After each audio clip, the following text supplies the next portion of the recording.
Bonjour à toutes, bonjour à tous, bienvenue sur Respect. Le but de ce podcast, vous présenter tous les 15 jours un invité dont l'action a une influence positive sur la société. Peu importe son champ d'action, qu'elle soit issue de l'entrepreneuriat, de l'associatif, du sport, du culturel ou encore du public.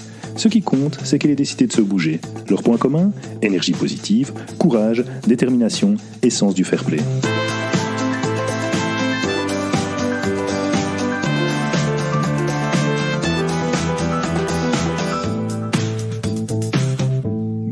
Bonjour à toutes et tous, Xavier Teichmann pour Respect, et j'ai le plaisir aujourd'hui de recevoir Julie Deleval. Bonjour Julie. Bonjour Xavier, bonjour tout le monde. Voilà, écoute, avant de te poser la question traditionnelle, c'est-à-dire celle de te présenter, je vais simplement expliquer à nos auditeurs pourquoi tu es dans ce podcast aujourd'hui. Eh bien, tu es dans ce podcast aujourd'hui et je suis ravi de t'avoir invité pour la création de Uningo. Et Uningo, c'est la plateforme qui connecte les associations, leurs sympathisants. Et alors, je crois que ça a un peu changé parce qu'à un moment donné, c'était les sponsors. Mais apparemment, si j'ai bien compris, c'est mieux de dire les entreprises parrainantes. Exactement. Voilà. Tu vas nous expliquer ça clairement bien mieux que moi tout à l'heure. Mais avant tout, je vais te demander de te présenter. Merci. Déjà, merci de m'avoir invité à participer à ce podcast. Donc, un petit peu d'informations sur moi. De manière personnelle, je suis l'aînée d'une famille de 4 enfants. J'ai vécu la plupart de ma vie à Bruxelles. J'ai épousé il y a 4 ans un homme merveilleux, Ryan, canadien. Et donc, j'ai vécu pendant 5 ans au Canada, à Vancouver avec lui. On est revenu il y a 1 an. Peut-être un peu sur mon background académique. Oui. Comme j'ai entendu plusieurs autres participants au podcast, j'ai moi-même fait Solvay comme étude, mais j'ai combiné ça aussi avec un bachelier en même temps d'anthropologie et sociologie. Ah oui. Parce que ça me manquait ce côté humain des affaires. Je trouvais que c'était un peu trop fixé sur l'économie, le business, etc. Et en même temps, c'est Solvay Business School, je pense. Exactement. Et c'est tout ce que j'aimais aussi. C'était tout ce qui était... Voilà, je voulais devenir entrepreneur dès le départ. Et donc, c'est pour ça que j'ai choisi Solvay. Et j'ai adoré Solvay. Il n'y a pas à dire, mais ça me manquait un petit peu ce côté humain. Donc, voilà. Voilà, ça c'est un petit peu sur moi. Ok, et donc tu as réussi à convaincre ton mari de venir en Belgique ? Ah oui, j'ai réussi à le convaincre. En fait, tous les deux, depuis le début, on voulait voyager, vivre dans une autre partie du monde. Moi, j'ai pu le faire grâce à lui pendant 5 ans à Vancouver, mais lui, c'était chez lui. Donc, en fait, il aimait aussi l'idée d'habiter en Europe, de découvrir un autre continent et un autre pays, une autre culture, donc il est ravi. Et ça a été parce que, si je comprends bien, il y a 1 an, là où on enregistre, on est le 1er octobre, en fait, 2021, donc en fait, il est arrivé en plein Covid. Oui, on a déménagé en plein Covid. Ça devait être une belle aventure, ça. C'était une aventure, ça c'est sûr, pas très facile, surtout qu'on était tombé dans les problèmes administratifs, dans le sens où ils n'acceptaient en Belgique à l'époque que les résidents belges, mais je n'étais ni résidente au Canada puisqu'on avait laissé notre appartement, ni résidente encore en Belgique, donc on tombait un petit peu dans les mailles du filet et c'était rock'n'roll, quoi. C'était rock'n'roll. Deux apatrides. Deux apatrides. Ok, eh bien, voilà, comme ça on apprend à mieux te connaître. Solvay, l'anthropologie. Et Uningo maintenant. Donc cette plateforme, d'où est née cette idée de... explique-nous d'abord ce que c'est exactement, et puis d'où est née cette idée. Alors, donc, Uningo, c'est une plateforme pour les associations, pour leur permettre d'interagir de manière efficace et de gérer tout ce qui est leur communication, leurs interactions avec leurs sympathisants. Et par sympathisants, je veux dire donateurs, que ce soit donateurs en dons financiers, bénévoles, dons en nature, etc. Donc ça, c'était un petit peu l'idée de Uningo, d'aider les associations, petites et moyennes, de mieux gérer tout ça. Alors, notre plateforme a un business model novateur dans la mesure où ce ne sont pas les associations qui payent pour le service, pour nos services, mais comme tu l'as dit tantôt, ce sont les entreprises parrainantes. Donc peut-être que j'y retournerai un peu plus après, plus tard dans le podcast. Mais comment est née l'idée ? En fait, j'ai depuis très longtemps l'idée de faire quelque chose, de faire créer ma propre société, mais aussi de faire quelque chose dans tout ce qui était associatif. Je suis, on va dire, née là-dedans. Je suis tombée dedans quand j'étais petite, et ma mère étant très très active dans tout ce qui est associatif. Elle aide beaucoup, plein d'associations pour des levées de fonds, des organisations d'événements, et nous on était très fort impliqués là-dedans. Quand je dis nous, c'est mon frère Frédéric qui a créé Uningo avec moi et mes autres frères et sœurs. Et donc j'avais toujours cette idée-là, et j'étais aussi très frustrée de voir sur tout ce qui est réseaux sociaux, etc., des posts de personnes qui parlaient de catastrophes dans le monde ou des nouvelles découvertes scientifiques qui expliquaient que c'était la fin du monde dans tel domaine écologique, environnemental, que ce soit aussi pour la famine, l'éducation, la fin de la démocratie, enfin ce genre de choses-là. Donc des discours très alarmistes qu'on entend. Et c'est pour ça aussi qu'on a créé Respect, pour essayer d'avoir humblement une voix plus positive. Exactement. Et je voyais tous ces gens qui réagissaient en disant pray for et qui faisaient des clics et des likes, et ça s'arrêtait là. C'est pas comme ça qu'on va changer le monde. Et je voulais m'impliquer quelque part là-dedans, aider, faire quelque chose dans ce monde, mais chaque fois j'étais frustrée en disant mais si je choisis une avenue, ça veut dire que je peux plus me focaliser et aider d'autres. Or je trouve ça dommage, et c'est là que je me suis rendu compte que en fait il y a énormément d'associations, et souvent des toutes petites qui n'ont pas beaucoup de publicité, que les gens ne connaissent pas beaucoup, qui eux ont décidé de se focaliser à fond dans certains domaines.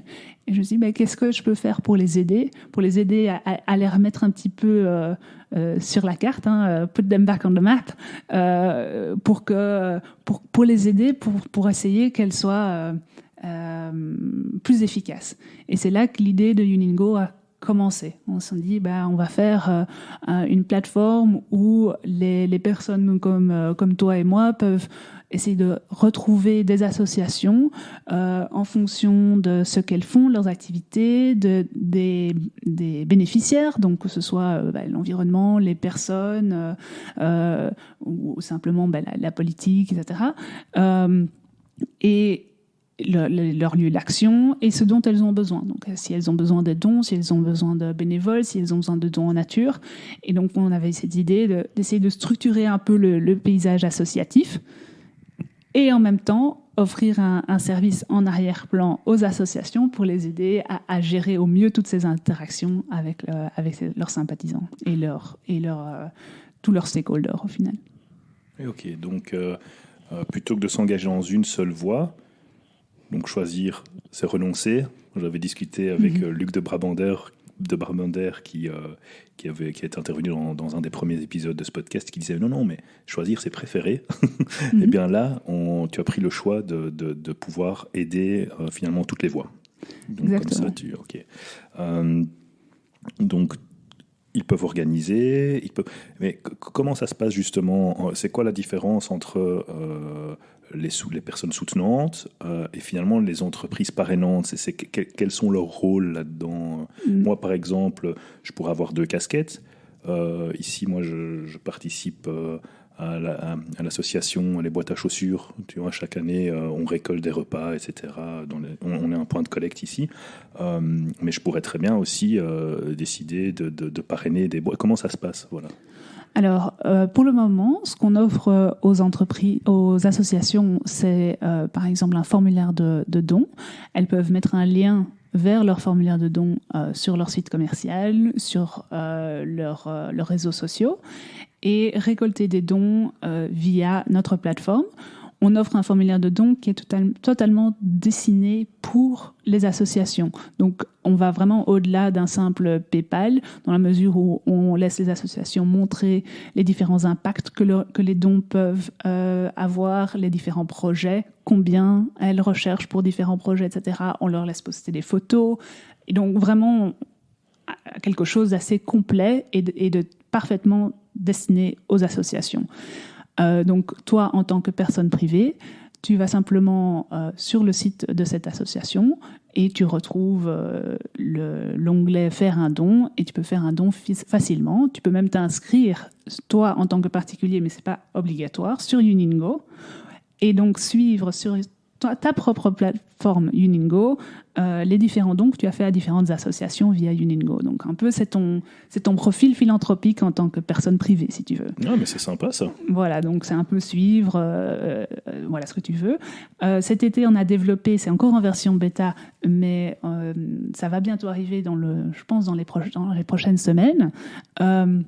Un onglet sur notre site commercial qui te permettra de retrouver aussi quelles sont les associations qui sont clientes de Uningo selon différents critères. Donc si par exemple tu n'as pas trop d'idées sur qui aider ou tu as dans le cas contraire, tu as une idée extrêmement précise et que tu veux chercher une association qui est active dans un domaine extrêmement précis, eh bien, grâce à nos filtres et notre page de recherche, tu pourras chercher une association qui correspond à tes critères sur notre site directement et pas simplement via leur site. Donc ça, c'est toi en tant que personne privée. En tant qu'entreprise, comment ça marche ? Eh bien, les entreprises parrainantes qui souhaitent parrainer une association ou plusieurs associations sur notre site internet, sur notre plateforme Uningo, comment ça se passe ? Eh bien, elles offrent un budget en échange de quoi elles reçoivent de la visibilité sur la plateforme. Et ça veut dire quoi de la visibilité ? Ça veut dire qu'à chaque interaction entre un sympathisant et l'association, donc quand la personne fait un don, quand elle reçoit un email en disant merci pour votre don, etc., chaque fois, il y aura le logo de l'entreprise parrainante qui sera présent et une explication que cette entreprise offre généreusement les frais de transaction, les frais d'utilisation du service pour que ni le donateur, ni l'association ne doivent payer pour l'outil. Donc ça, c'est l'idée.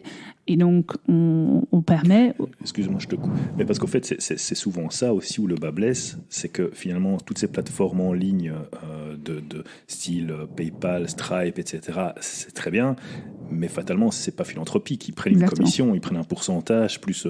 Et donc, au fait, grâce à vous et aux entreprises parrainantes, il y a 100% de la somme qui est versée. Exactement. Ah, c'est top. Ouais, okay, voilà. D'accord. Donc 100%, ils la reçoivent et c'est simplement avec une visibilité de l'entreprise qui peut capitaliser sur ses programmes de corporate social responsibility et ce genre de choses-là.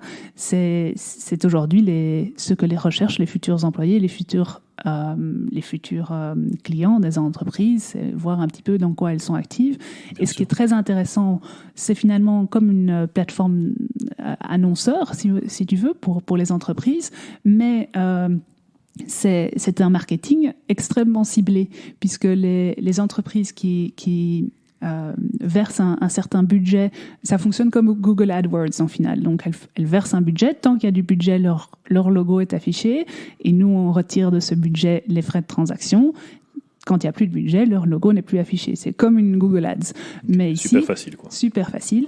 Et très facile pour une entreprise aussi de gérer exactement combien est-ce qu'elle veut mettre. Pour point de vue comptable, administratif, c'est extrêmement facile. Au lieu d'avoir des frais de transaction qui diffèrent chaque mois, ici, c'est vraiment, vous mettez tel budget et nous, on utilise votre budget jusqu'à ce qu'il est épuisé pour payer les frais de transaction. Et l'entreprise s'assure qu'à chaque fois que une donation est faite via Uningo, leur logo est vu, mais il est vu par une personne qui vraiment va être touchée par ce genre qui est impacté. Oui, c'est ça, tout à fait. Exactement. Oui, c'est vrai que du coup, c'est toujours ça dans la com, hein, c'est le pay-per-click, mais finalement, à un moment donné, c'est c'est la cible, quelle est ta cible, entre guillemets, ou quel le segment que tu vises, oui, là, il est d'office identifié, quoi. Exactement. c'est marrant, ça me fait penser, dans mon autre métier, j'ai beaucoup travaillé avec BNP Paribas Fortis, et je posais parfois la question aux banquiers, etc., de quoi ils étaient fiers de travailler, et il y en a beaucoup qui ressortaient. On est très fiers de la fondation BNP Paribas. Je ne sais pas si tu connais un peu cette fondation. Oui. Et il y en a beaucoup qui étaient assez fiers de ce qu'elle soutenait. Et, tout. Et je pense tout à coup, je me dis, mais tiens, typiquement, la fondation BNP Paribas Fortis, ça pourrait être un de vos parrains. Donc on va lancer un petit appel à BNP Paribas Fortis, à la fondation. On va les taguer dans l'épisode. D'accord. Ok, mais ouais, c'est assez intéressant parce qu'effectivement, ça répond à pas mal de problématiques. La transparence totale, donc finalement on sait exactement que ce qu'on donne, où ça arrive. Oui. Et en même temps, pour ceux qui parrainent, ils savent exactement quel type de personnes regardent. Et oui, en même temps, en fonction des SBL qu'elles vont, si c'est les animaux, si c'est les enfants, si c'est les... Oui, donc c'est vraiment... une bonne mise, c'est sain, c'est un modèle sain en tout cas. Oui, exactement. Et au-delà de ce modèle, en plus, donc Frédéric, mon frère, c'est mon plus jeune frère qui est cofondateur et qui a lui tout codé. Donc c'est l'ingénieur développeur de l'équipe. Sans lui, ça n'aurait pas pu être possible de réaliser Uningo. Mais lui et moi, on s'est toujours dit, on voudrait donc que notre outil soit le moins lourd financièrement possible pour les ASBL. On n'avait pas envie de se réveiller dans 10 ans avec un succès en niveau business et de se dire que finalement, d'avoir un peu un grincement de dents en disant mais ce succès, il vient de l'argent durement gagné des ASBL.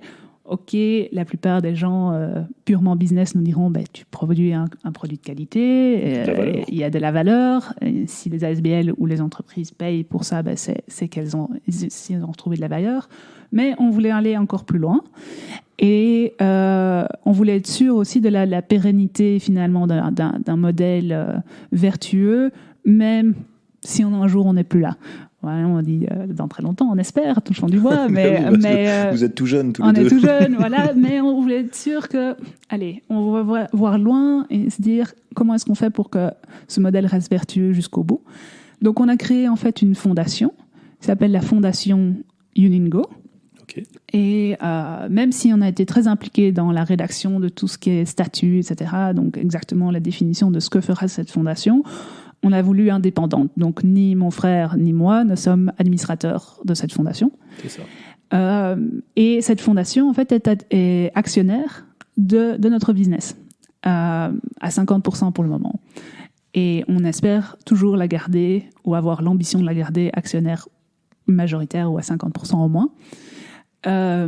Tu dis ça, pourquoi il y a des possibilités d'un moment donné faire rentrer d'autres actionnaires, il y aurait besoin bon, on va être cash, hein.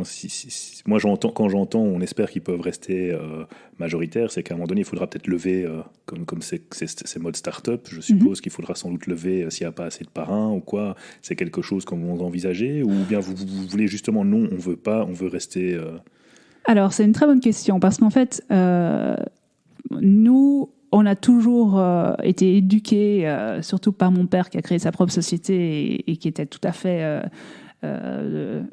très, très... allez, comment dire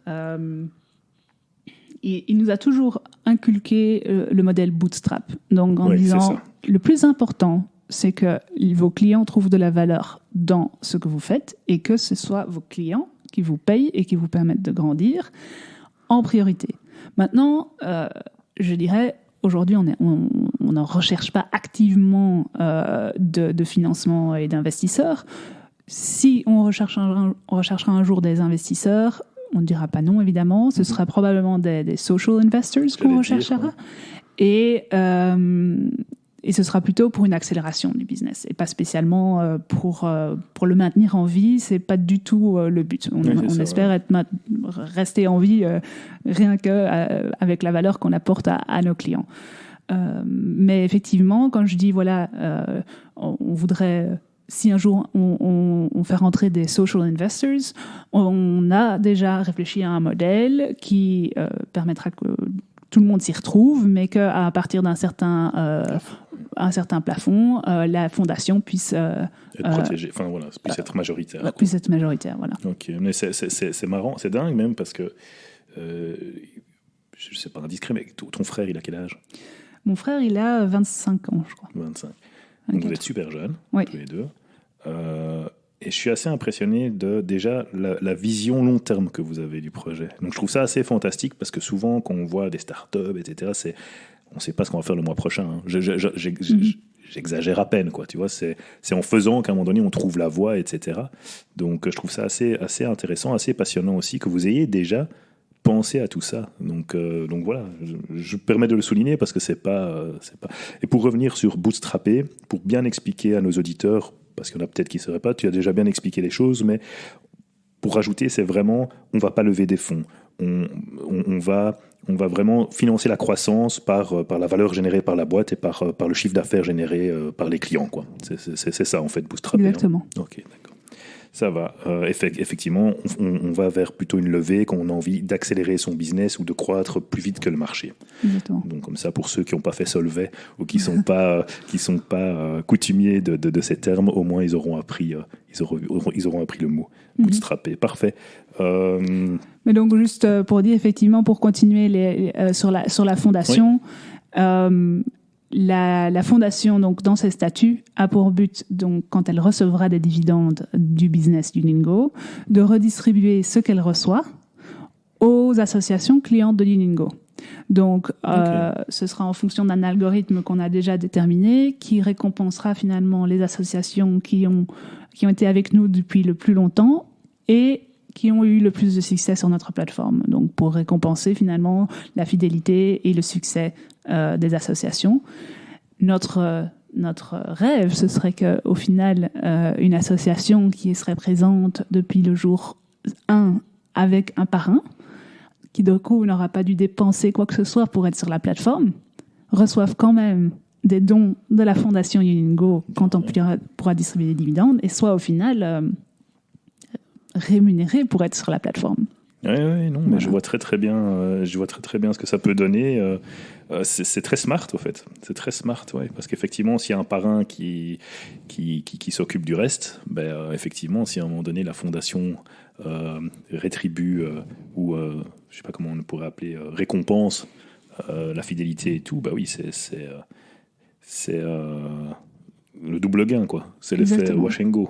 Voilà, mais le plus important, c'est que tout le monde s'y retrouve, vraiment. Donc, on espère apporter de la valeur aux associations, que les entreprises parrainantes y trouvent aussi de la valeur, et y trouvent finalement que ce soit de la valeur, que ce soit simplement en termes de marketing, mais en termes simplement de philanthropie, que c'est des actions qui permettent vraiment d'aider les associations, et puis qu'au final, finalement, le business et nous, on puisse en vivre. Voilà. Ouais, il y a pas mal de choses à faire. Il y a un épisode qui va bientôt sortir où j'ai interviewé Amandine Anglebert, qui justement est dans tout ce qui est philanthropie, etc. Ça pourrait être un bon contact, une bonne mise en relation pour vous deux. Je vais un petit peu voir comment il y a moyen de faire ça, parce qu'il y a des choses, et puis je repense aussi à Sévan Olemans et Solifine, avec toutes ces le fait de redonner du sens à l'argent, etc. Il y a sûrement des choses à faire entre les influacteurs et les influactrices que vous êtes. Je suis sûr qu'il y a moyen d'aller chercher de la valeur supplémentaire. Donc ça, c'est cool. Donc, Uningo, la fondation Uningo. Donc, on est vraiment dans quelque chose de... c'est du long terme, c'est top, c'est utile, et ça permet de la visibilité finalement à tout le monde. Donc, c'est transparent et c'est positif. J'adore.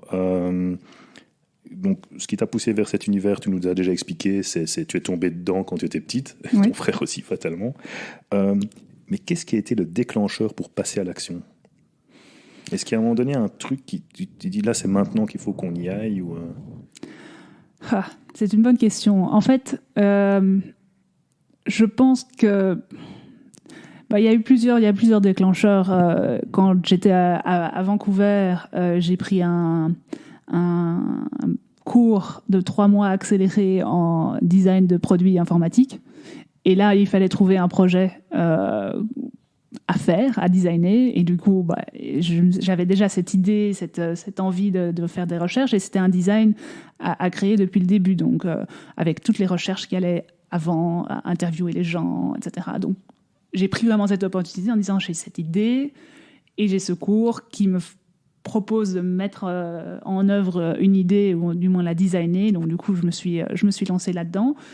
Ça fait vraiment longtemps que je pense faire quelque chose là-dedans. J'avais jamais trouvé vraiment finalement un bon business model, donc je m'étais pas encore lancée à fond puisque j'avais pas trouvé un bon business model, et surtout que j'avais pas les capacités informatiques. Je peux faire tout ce qui est design, développement front-end, mais le back-end c'était pas vraiment mon truc, donc il fallait que je trouve un ingénieur, et mon frère s'est présenté au bon moment, donc ça c'était génial. C'est pratique ça. C'était pratique, et il est ravi aussi, et très très doué, donc ça c'est super. Mais c'est aussi des événements, je dirais, moins gais, comme par exemple il y avait les explosions à Beyrouth, et de nouveau cette frustration encore et encore mais moi j'aimerais bien aider, mais pas spécialement la Croix-Rouge et UNICEF. C'est les seuls qu'on entend, Médecins sans frontières, la Croix-Rouge. Est-ce qu'il y a d'autres associations locales qui ont besoin d'aide justement là, maintenant? Et c'est difficile à trouver parce que ces associations, si elles existent sûrement, mais n'ont pas les capacités parfois financières ou simplement pas les connaissances pour faire du bon search engine optimization, pour être visible en ligne, pour déjà mettre en œuvre sur leur site internet, si elles ont la possibilité d'influer leur site internet elles-mêmes, qu'elles ont besoin de telle et telle chose. Et c'est là que je me suis dit, mais il faut vraiment qu'on puisse les retrouver, il faut qu'elles puissent dire facilement de quoi elles ont besoin sans devoir passer par un web développeur, etc. Et donc, c'était vraiment finalement l'urgence et un trop plein de frustration de ne pas trouver ces associations au moment où on avait besoin d'elles. Oui, mais je vois tout à fait. C'est vrai que je crois qu'il y a beaucoup de personnes qui ont le même sentiment. De se dire, oui, on a envie de faire quelque chose, on a envie de faire un don. Et c'est vrai que c'est toujours les mêmes qu'on voit. Et attention, c'est pas pour ça que c'est pas bien. Hein. C'est pas pour ça que, enfin, je veux dire, la Croix-Rouge c'est très bien, UNICEF c'est très bien. Mais c'est vrai que c'est peut-être pas eux qui au moment même sont les plus, qui pourront avoir le plus d'impact rapidement. C'est vrai que s'il y a du local, etc., c'est peut-être plus efficace effectivement. Et puis on se souvient aussi de ce qui s'est passé avec le tsunami aussi, avec Exactement. Tous les dons qui ont. Et puis finalement, qu'est-ce qui s'est passé? Est-ce que tout a été utilisé? Ça pourrait être grave parce que ça pourrait donner de la méfiance chez les gens, etc. Alors qu'il n'y a vraiment pas besoin de ça pour le moment, quoi. Exactement. Donc, ok. Donc finalement, l'accélérateur, ça a aussi été le fait de finalement se dire, je dois prendre mon projet. J'ai un cours de design d'application informatique, c'est ça? Voilà. Et ok, parfait, très bien. Mais c'est vrai. Pourquoi pas? Question plus personnelle. Qu'est-ce que ça t'apporte de faire ça? Tu as bien compris que c'est pas financier, hein, c'est qu'est-ce que ça t'apporte vraiment de te lancer dans ce projet Je pense que c'est vraiment...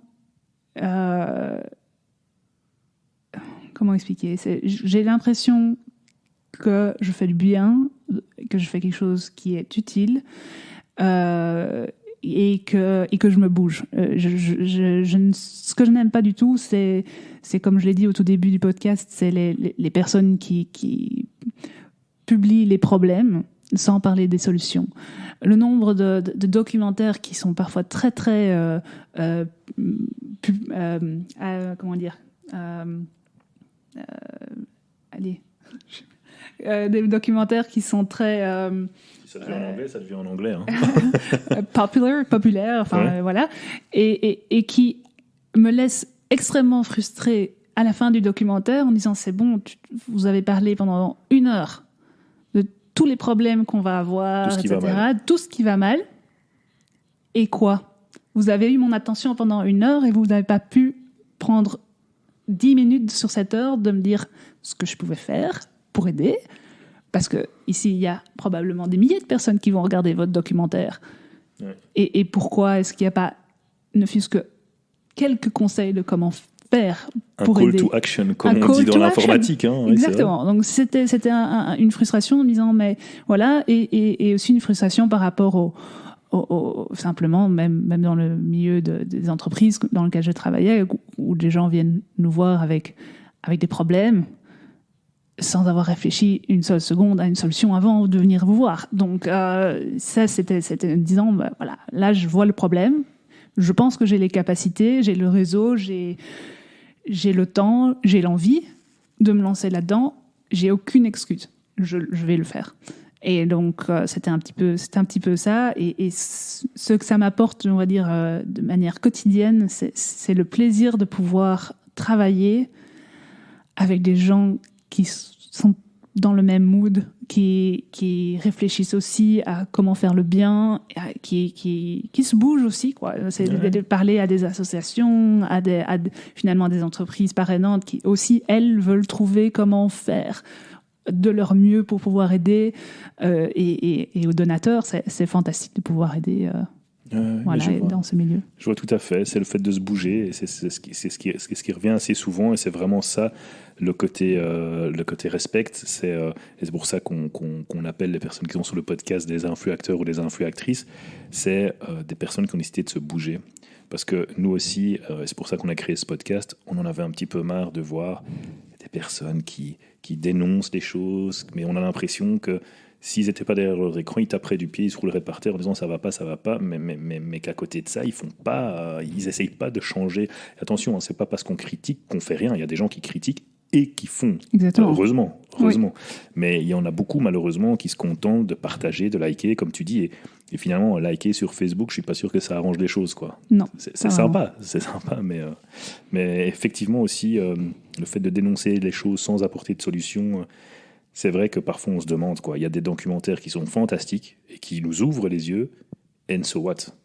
Voilà, and so what, c'est vraiment ça. C'est vrai, mais je suis d'accord. Et puis après, maintenant, je ne vais pas rentrer dans les considérations de discussion de comptoir, mais j'ai lu il n'y a pas longtemps qu'il y avait pas mal de jeunes qui étaient angoissés à propos de l'avenir, à propos de la planète, évidemment, si à un moment donné, on n'est que dans l'invective, que dans le publier des choses qui vont mal, c'est normal qu'il y ait une angoisse quelque part. Mm-hmm.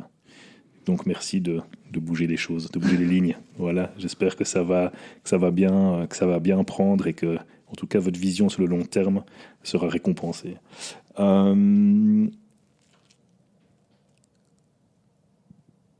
Oui, ça, à mon avis, j'ai déjà une petite idée, je pense, de la réponse que tu vas me donner. Quelles sont les personnes qui t'ont inspiré ? Oui, évidemment, je comprends. C'est peut-être du coup un peu bateau, mais mon frère et moi, on vient du même moule, on va dire, et c'est la combinaison de mes deux parents, vraiment. Mon père je entrepreneur, m'y attendais un petit peu. Voilà, ouais, mais bon, après, il n'y a pas d'autre réponse que je peux te donner. C'est mon père entrepreneur qui a créé un des premiers SaaS en Europe à l'époque.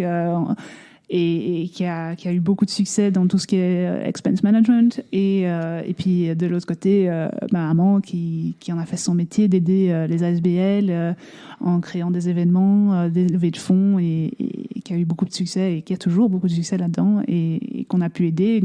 Nous-mêmes, on était depuis tout petit, je me rappelle encore 14-15 ans, tous 2 dimanches par mois, on était bénévoles et on aidait. Et puis plus tard, quand on a grandi, on organisait, grâce aux événements de ma maman et des associations qu'elles aidaient, des groupes de bénévoles de parfois 50 personnes qu'on devait rassembler, briefer, etc. pour des grands événements. Et donc, on a toujours été finalement dans ce modèle d'un côté entrepreneur de mon père et de mes oncles, c'est un peu familial, et puis de l'autre côté de ma maman dans l'associatif, donc voilà. Oui, c'est ça, il y a ce côté aussi entrepreneur, tout ce qui est en fait un peu de charity, si on peut calquer ce modèle. Et au fait, le côté de give back, au fait. Parce que voilà, si on est, j'aime pas les anglicismes, hein, mais un peu successful, ben, on rend aussi, et c'est ce que j'entends aussi quand tu parles de ton père qui a créé le premier SaaS en Europe, etc. C'est pas juste j'ai créé, mais c'est je contribue, quoi. Oui. Je rends. Mais c'est quelque chose d'important parce que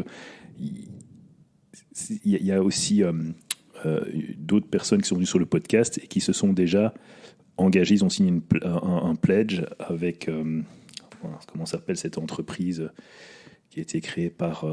Epic Foundation. Epic Foundation, voilà, c'est ça. Et je vois que ça commence à venir très fort en Europe, et moi je suis content de ça, parce qu'il y a parfois le côté un peu en Europe où les entrepreneurs, ils font de l'argent, c'est pas bien, enfin, l'argent c'est sale, et il y a toute une génération maintenant de personnes qui contribuent à redonner une bonne image à tout ça, positive, l'image vraie, quoi. Donc de ce côté give back et aussi de redonner du sens justement à l'argent, quoi, qui parfois est trop un tabou. Donc je suis content aussi de pouvoir reparler de ça justement. Mais oui, il y a pas mal de choses. Ben oui, créer une boîte comme ça, c'est pas rien. Même si vous êtes deux, il y a quand même énormément de choses à faire. Surtout qu'il y a non seulement les ASBL, mais il y a les parrains à les trouver. Je veux dire, c'est une double entrée, quoi. Hein. C'est un tableau à double entrée. C'est pas juste aller chercher. C'est pas comme une entreprise classique qui voilà, je sais qui je dois aller voir. Non, il y a deux entrées. Donc ça doit être bien prenant. Quels sont tes petits trucs, tes petites astuces ou tes routines pour garder la pêche et pour pouvoir gérer tout ça? Alors, moi, j'aime pas du tout le mot routine. Ça, c'est absolument pas moi. Mon mari, il est très fort là-dedans, mais moi, ça m'ennuie, la routine. Donc, le terme est déjà un peu péjoratif. Hein. Voilà, oui, mais même, voilà, je pense que je préfère dire j'ai une certaine structure dans mes journées, mais mes journées ne se ressemblent pas et j'essaye qu'elles ne se ressemblent pas parce que je m'ennuie sinon. Et donc ça, c'est vraiment une des choses peut-être curieuses, parce que j'entends beaucoup d'entrepreneurs qui ont des routines très structurés, qui ont vraiment telle à telle heure, et je fais mon sport, et je fais ceci, et je réponds à mes mails, etc. Moi, c'est pas du tout ça. Mais j'ai quand même une certaine structure de base dans la mesure où mes heures sont chaque jour plus ou moins les mêmes. Donc, comme mon mari a un travail en tant que product manager dans une start-up aussi, c'est tôt le matin, tard le soir, et on essaye de se calquer l'un sur l'autre en termes d'heures. Mais c'est aussi comment je travaille de chez moi. Mon frère travaille de chez lui aussi. De temps en temps, on se voit, mais c'est créer cette différence entre, déjà, chez nous, entre le travail, l'espace de travail et le vêtement de travail versus le vêtement et l'espace privé. Voilà. Et puis sinon, ce à quoi je fais très attention, c'est de continuer à voir du monde, la famille, les amis. C'est ça mon fuel au final. Si j'ai pas ça... les relations sociales, quoi. Les relations sociales. Les amis, la famille. Exactement. C'est vrai, surtout que si en plus tu travailles beaucoup de la maison, c'est vrai que c'est souvent compliqué, quoi. Exactement. Donc, oui, ok. Mais je pense que tu aurais dit ça il y a quelques années, les personnes auraient dit mais enfin absolument pas, c'est trop cool de travailler de chez soi. Je pense que maintenant avec le confinement qu'on a eu, tout le monde réalise que travailler de chez soi c'est pas toujours si cool que ça. Exactement. Donc ok. Oui, qu'est-ce que tu pourrais nous recommander comme livre ou podcast ou émission voilà, qu'est-ce que tu pourrais nous recommander? Je pense, moi je suis plutôt livre en général, donc un livre que j'ai lu il y a maintenant un petit bout de temps, mais qui reste pour moi une référence, c'est un peu une trilogie, il a écrit 3 livres assez proches les uns des autres, c'est Sapiens de Harari. Homo Deus. Voilà, Homo Deus, Sapiens, et puis je pense... question sur... oui, 12 Things to Change the World. Oui, ça c'est 12 ou pas 20. Oui. Il y avait un 2 quelque 20, part. Voilà, 20 ou 12, on verra. Je mettrai le lien. Les personnes pourront aller le chercher. Donc moi, je trouve que ça, c'est fantastique. C'est pas spécialement lié uniquement au business, mais ça offre une perspective sur la vie. Et je trouve que c'est à lire de toute façon. En plus, c'est drôle. Enfin, c'est super bien écrit. C'est très, très, très bien écrit, oui, absolument. Donc, c'est vraiment agréable à lire et je le recommanderais à tout le monde. Et je le relis. Enfin, je ne l'ai pas encore relu, mais je le relirai volontiers parce que je trouve que c'est quelque chose qui se relit de tous les temps, de toute façon. Il y a des explications qui sont hallucinantes. Hein. Exactement. Il y a des trucs, tu te dis, mais comment c'est possible qu'on ait évolué comme ça? Mais c'est vrai que c'est terrible. J'encourage aussi tous ceux qui n'ont pas encore lu ce livre, ne fût-ce que Sapiens. C'est génial.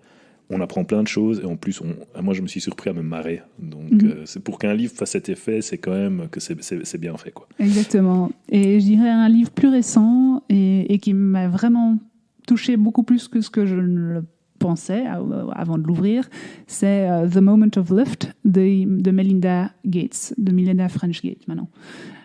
Je ne connais pas du tout. Voilà. Melinda Gates, ou French Gates maintenant, a écrit un livre qui est, à la base, on pensait être une autobiographie, mais finalement, son autobiographie est une trame de fond sur l'explication de comment il faut empower women, que ce soit dans les pays du tiers-monde ou dans les espaces de travail des pays occidentaux pour changer le monde. Et je ne me pensais pas spécialement féministe, ou je ne me décrirais pas spécialement féministe, mais la manière dont elle le décrit... Et son histoire à elle, travaillant dans le domaine informatique, une des premières femmes à travailler chez Microsoft à l'époque, etc., m'a extrêmement touchée.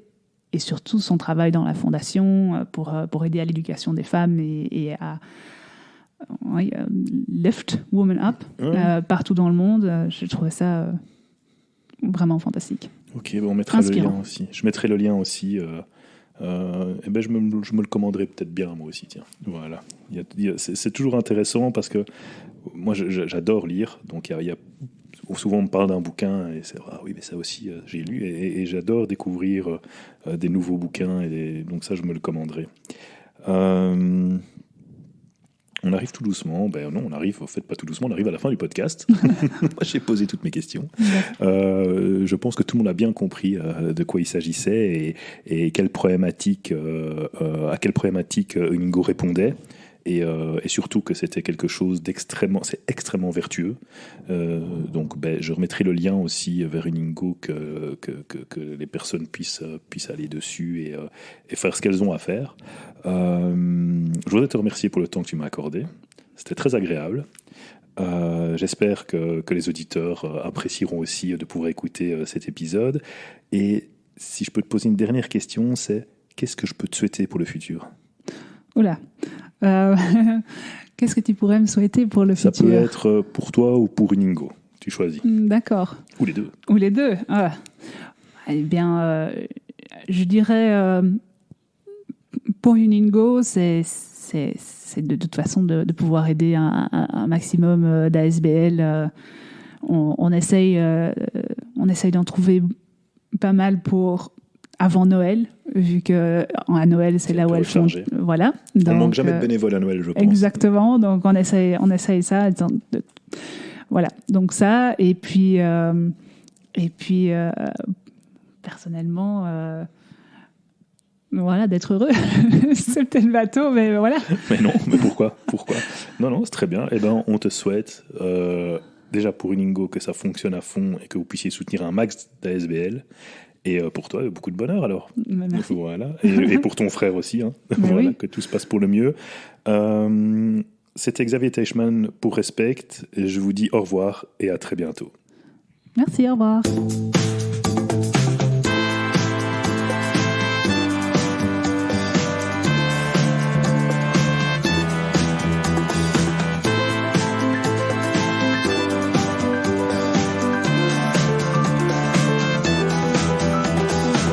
Si cet épisode vous a plu, pensez à le partager à 3 personnes. Et surtout, laissez-nous une note 5 étoiles et un commentaire positif. Ça aide ce podcast à être plus visible. Pour être informé des prochains épisodes, rien de plus simple, abonnez-vous. Merci de nous avoir suivis jusqu'au bout. À bientôt. Au revoir.